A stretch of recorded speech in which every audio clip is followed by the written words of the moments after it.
Good. How you doing? All right, linebacker Aiden Fisher. We'll start with Mike, and then we'll go to Zach. Yeah, Aiden, with the continuity you guys had with the defensive coaching staff and sort of bringing back the veterans that you did, how further ahead do you feel at the start of fall camp this year than you did last year at this time? Yeah, a lot further ahead.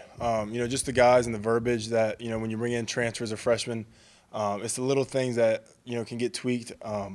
So having them now that, they've had the spring, now that we got the freshmen, just a couple in the summer, they've been with us for meetings and stuff like that. So, it's been kind of seamless so far. It just comes down to those little things again and the little nuances in our defense that they got to learn. But we are way further ahead than, than we've been in the past.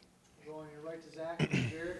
From James Madison to last year to now this year, how have you seen D'Angelo evolve as a leader? Oh, yeah. When he first got to JMU, he wouldn't say a word.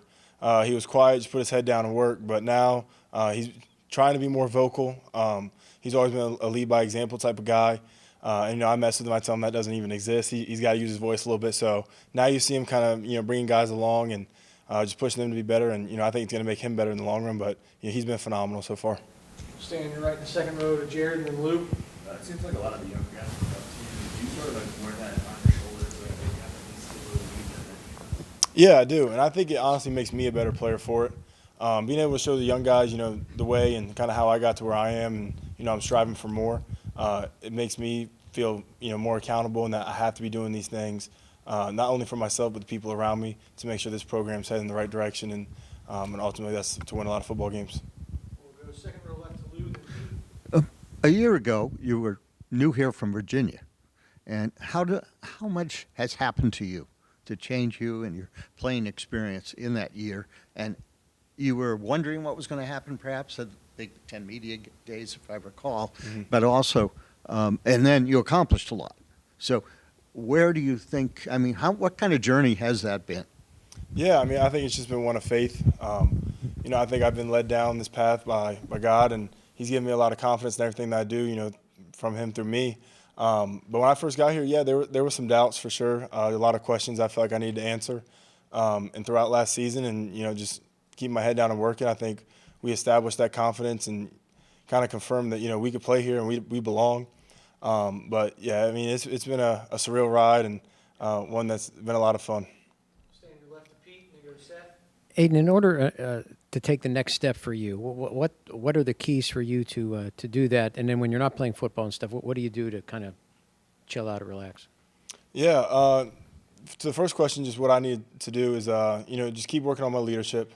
I realize that, this defense is a lot better when I'm able to, bring the energy that I bring, being a spark plug, and just having guys feed off of me and being able to do that. When it comes to football itself, I want to get better in pass coverage, which I think I've done a good job of. Talking to a lot of coaches, even outside of, Indiana and just coaches that I'm close with, just stuff like that. And the run game, just working on getting off blocks, the same stuff that you got to keep consistent or you can fall behind the eight ball quick. And then, outside of football, I was getting into golf a lot. Now in fall camp, I just go home and go to bed. You get tired quick and you have long days, so sleep is my best friend right now. Front row left to Seth and then Daniel. Yeah, Aiden, with all the football you've played with Mikhail the last few years, what does it mean for you two to be starting this journey again together one more time? Yeah, it's amazing. I know after last year there were some questions about, who's coming back and stuff like that, and I was able to talk to him and, was really happy with the decision he made to come back for not only himself, but, for me too.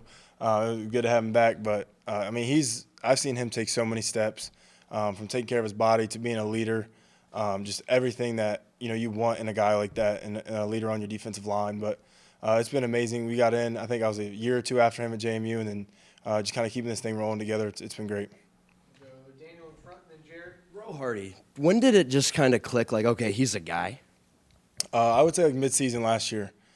We knew in practice that he was young. He was going to take a little bit of time to develop. But once we got into the season and game plans, he just kind of erupted. Everything that he did, he was always in the right spot. He always found the ball. Everything he was doing was right. And athletically, he's as gifted as anybody. So it was just a matter of time when he could catch on mentally and kind of learn those little nuances that we have. And, he caught on very quick last season, probably by like week 5 or 6. Go second row right to Jared. There's a photo that was making the rounds on social media, I think, like last week, where there was the family that had lost a family member, and you guys sent them the signed helmets and everything. How did you hear about that, and you know, how did you sort of come up with that idea to send all that stuff to them? Yeah, I was tagged on Twitter, and I just really felt obligated to help this family. Knowing my situation, I've lost my father and then my stepfather to an aggressive form of brain cancer. So this family lost their mother to cancer, and it kind of just tugged on my heartstrings. I called my mom about it, and we're both in tears on the phone. So DM'd him right away, and just kind of want to make sure that we have some things set up for him. And knowing that, you know, even not right now, his boys are young, but when they get older, if they ever need somebody to talk to, I kind of want to, you know, be able to help. Just how much I've been through, I feel like I could, you know, be able to help them. And I think, honestly, like my purpose, I'm starting to find out from God, is just to help people and use my platform. And I think, you know, that's ultimately what it was. Thanks, Aiden. Cool. Thank you, guys.